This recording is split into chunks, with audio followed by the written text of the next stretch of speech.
দেশের দ্বিতীয় বৃহত্তম স্থলবন্দর দিনাজপুরের হিলি বন্দর দিয়ে গম, ভুট্টা, জিরা সহ বিভিন্ন পণ্য আমদানি হয়ে থাকে ভারত থেকে। আমদানি স্বাভাবিক থাকলেও দেশের অভ্যন্তরে পণ্য সরবরাহ করতে গুনতে হচ্ছে অতিরিক্ত খরচ। গত কয়েকদিনের ব্যবধানে গন্তব্য ভেদে ট্রাক ভাড়া বেড়েছে ৩ থেকে ৭,০০০ টাকা পর্যন্ত।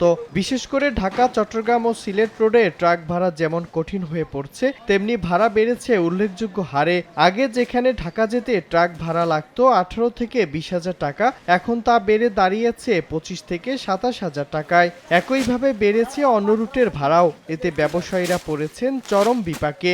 সরকার বলছে নাই, কিন্তু আমরা পদে পদে আমরা সংকটের সম্মুখীন হচ্ছি। প্রতিটা পাম্পে আমি ট্রাকে পাঠাচ্ছি, আমার সিরাজগঞ্জে গেলে আমার তেল লাগবে ৮০ লিটার। এই ৮০ লিটার তেল নিতে ৮ পাম্পে ঘুরেও তেল দেয় না। তবে চালক ও ট্রাক মালিকদের দাবি, তেলের পাম্পগুলোতে পর্যাপ্ত ডিজেল না পাওয়া, ঘন্টার পর ঘন্টা দাঁড়িয়ে থেকেও চাহিদা মতো মিলছে না তেল। খুচরা বাজার থেকে বেশি দামে তেল কিনেই গাড়ি চালাতে হচ্ছে তাদের। এ কারণেই ভাড়া বাড়াতে বাধ্য হচ্ছেন তারা। তেল সংকটের কারণে গাড়ি কম আসতেছে। যেখানে প্রয়োজন ৪টা গাড়ি, সেখানে পাই একটা গাড়ি দিয়ে চলে না, লেবার বসে থাকে, ওখানে মিল বন্ধ থাকে। বাইরে থেকে যে পাড়িগুলো আসার কথা ওগুলো আসতেছে না। এদের খুব করুণ দশা হয়ে গেছে বর্তমানে। কাজ কামিদের পর থেকে একবারে কাজ কাম।